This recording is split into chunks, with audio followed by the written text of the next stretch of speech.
setelah dia berteriak itu, langsung hubungan telepon pun terputus. Tuut.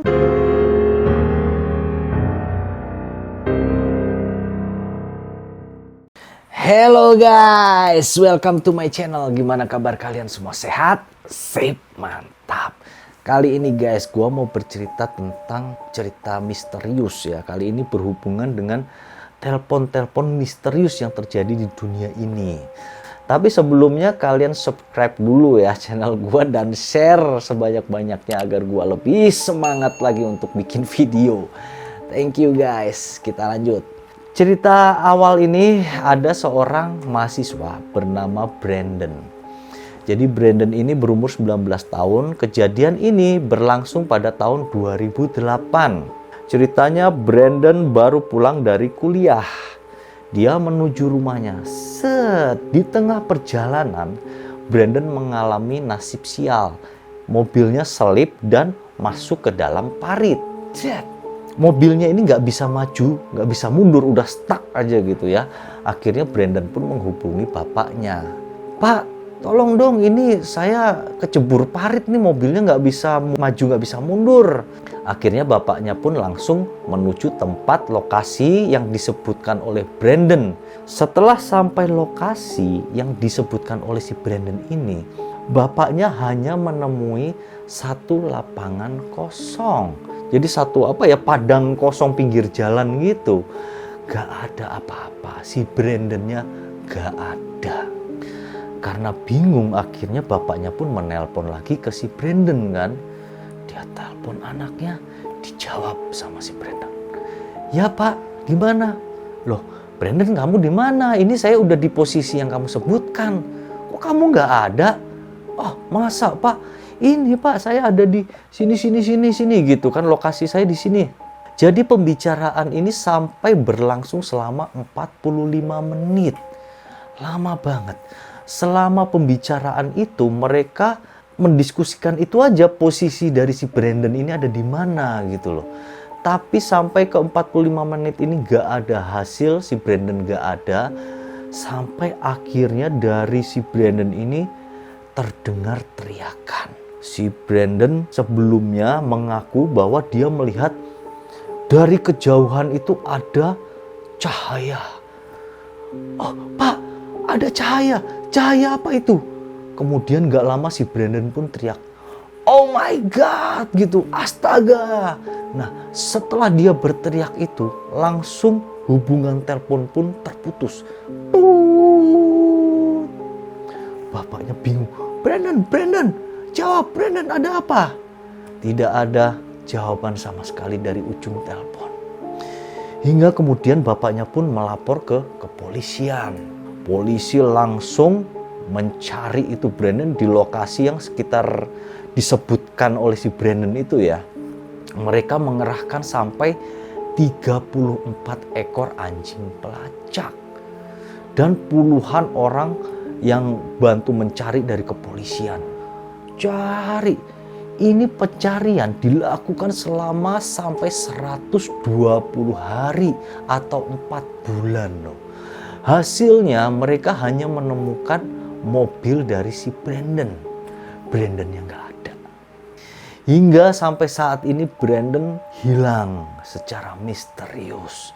Dan itu telepon yang terakhir itu menjadi misterius gitu loh. Apa kira-kira? Apakah alien atau apa gitu ya? Bisa jadi sih diculik sama alien kali ya. Kalau menurut kalian gimana gitu kira-kira? Nanti kalian tulis aja di komentar ya. Kita lanjut ke kisah misterius selanjutnya. Kali ini menimpa orang yang bernama Basir. Jadi Basir ini adalah kelahiran Suriah tapi besarnya ada di Libanon.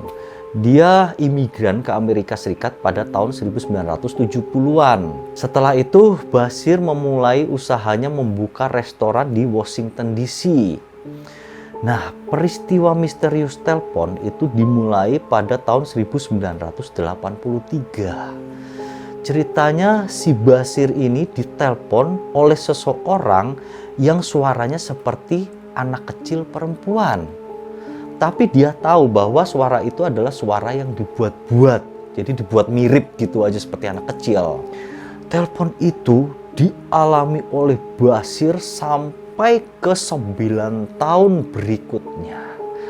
Dan luar biasanya ya, selama 9 tahun ini setiap harinya Bashir menerima 15 sampai 20 panggilan telepon dari orang yang sama. Jadi pemanggilnya ini penelpon misteriusnya ini sama Bashir sampai dikasih nama Elevan gitu ya. Elevan itu artinya anak kecil perempuan gitu. Sampai dia merasa ada yang meneror dirinya di samping telepon itu ya, yang terus-menerus. Pertama, mobilnya tiba-tiba ada lambang bintang gitu di situ. Kemudian ada suatu saat mobilnya pernah terbakar secara tiba-tiba. Jadi rupanya ada yang sabotase gitu.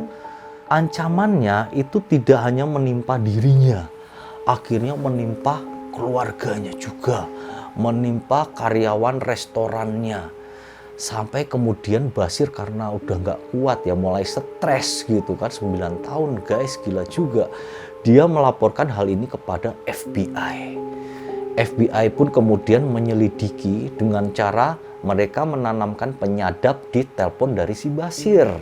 Penyadap ini tertanam di telepon si Bashir selama 1,5 tahun. Dan selama 1,5 tahun ini si Bashir telah menerima 3.000 telepon misterius. Cuman anehnya ya, itu sudah teknologi dari FBI loh.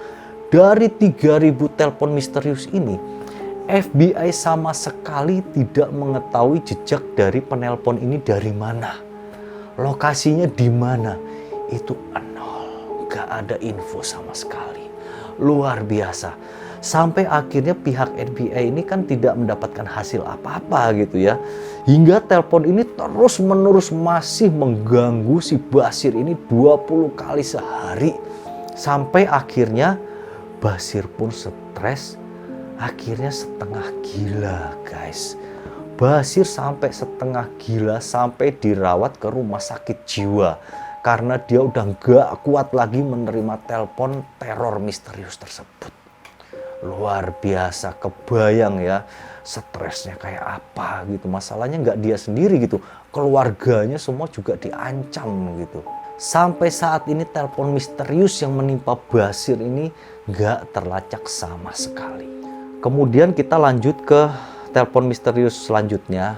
Kali ini menimpa seorang agen asuransi yang bernama William Wallace. Ceritanya William Wallace ini pada suatu hari menerima telepon dari seseorang yang bernama R.M. Qualtrough. Jadi R.M. Qualtrough ini ceritanya dia tertarik dengan asuransi dari si William Wallace gitu kan. Dan orang ini meminta William Wallace ini untuk datang ke rumahnya dan menjelaskan perihal tentang asuransi itu. Akhirnya janjian pun ditetapkan keesokan harinya pada jam 11 siang.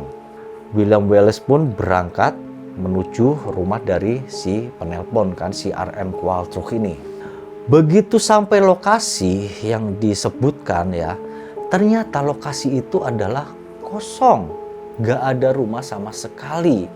Setelah William Wallace ini menelusuri daerah sekitar, ternyata orang situ itu nggak ada yang kenal namanya si R.M. Qualtrough ini. Dicari-cari nggak ada. Jadi si William Wallace ini ternyata ditipu ya, seperti ditipu gitu loh, telepon palsu. Kemudian si William pun pulang ke rumah. Begitu sampai rumah, alangkah terkejutnya nih si William ini, dia mendapati istrinya sudah tergeletak di lantai bersimbah darah dan meninggal. Hingga kemudian kasus ini pun diselidiki oleh kepolisian. Pada saat itu, kepolisian justru menuduh si William Wallace ini sebagai pembunuh istrinya. Dan menganggap telepon yang diceritakan oleh si William ini adalah alasan yang mengada-ada. Polisi ini menganggap yang membuat telepon misterius adalah William Wallace sendiri, karena dia berusaha membuat alibi seolah-olah pada saat pembunuhan si William ini tidak ada di lokasi pembunuhan gitu loh. Kemudian William Wallace pun segera dibawa ke kantor polisi dan kemudian dipenjara. Si William Wallace pun disidang dengan tuduhan telah membunuh istrinya sendiri. Akan tetapi pada persidangan itu William Wallace pun akhirnya dibebaskan tidak bersalah karena kurangnya bukti dan kurangnya saksi gitu. Hingga sampai saat ini siapa penelpon misterius dari William ini itu tidak diketahui. Dan jejak penelpon dari mana lokasinya itu sampai sekarang juga masih tanda tanya. Dan siapa pembunuh istrinya sampai saat ini juga tidak diketahui.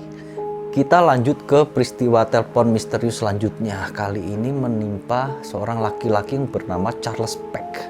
Ceritanya pada bulan November tahun 2008 telah terjadi kecelakaan luar biasa kereta api di California. Kejadian ini mengakibatkan tewasnya 25 orang dan 135 orang lainnya luka berat. Dari salah satu korban ini ada yang bernama Charles Peck ya. Jadi Charles Peck ini adalah salah satu korban kecelakaan tersebut yang ditemukan 12 jam setelah terjadinya kecelakaan. Cuman anehnya nih, 1 jam setelah kecelakaan, jadi begitu tabrakan, gitu kan, 1 jam kemudian Charles Peck ini menelpon ke tunangannya. Dia menelpon ke ibunya. Dia menelpon ke saudara-saudaranya. Dan telepon ini dilakukan selama 11 jam berikutnya.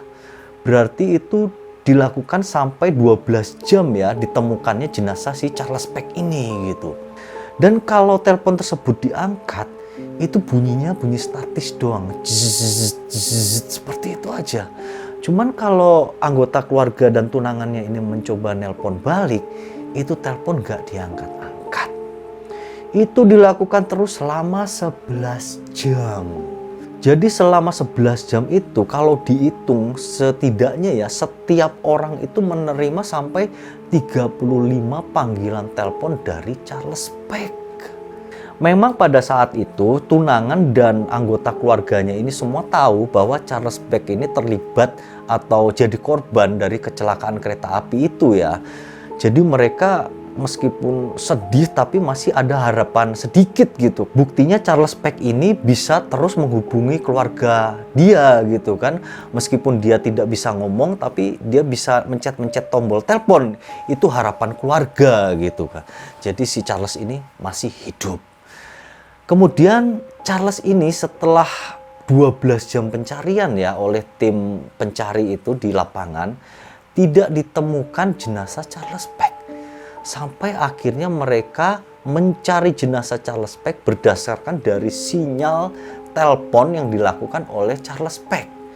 Mereka melacak sinyal telepon sampai akhirnya menemukan jenazah Charles Peck ini di bawah tumpukan puing-puing kereta api.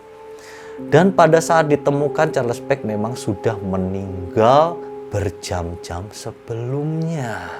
Dan anehnya lagi, di dekat dari jenazah Charles Peck ini tidak ditemukan ponsel dari Charles Peck.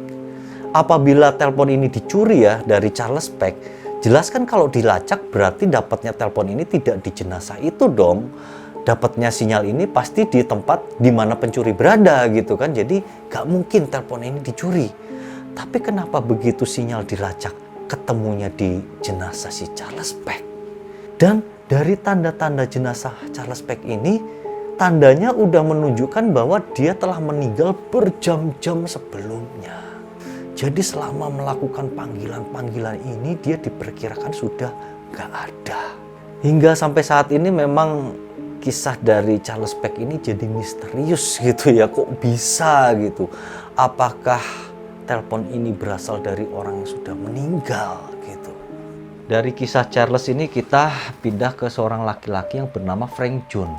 Si Frank John ini memiliki istri yang bernama Sadie dan seorang anak yang bernama Stephen. Mereka mempunyai rumah yang memang agak angker gitu ya. Banyak peristiwa-peristiwa horor terjadi gitu, seperti suara-suara yang nggak jelas. Kadang anaknya itu si Stephen waktu masih kecil pernah ada yang kayak narik bajunya gitu ya.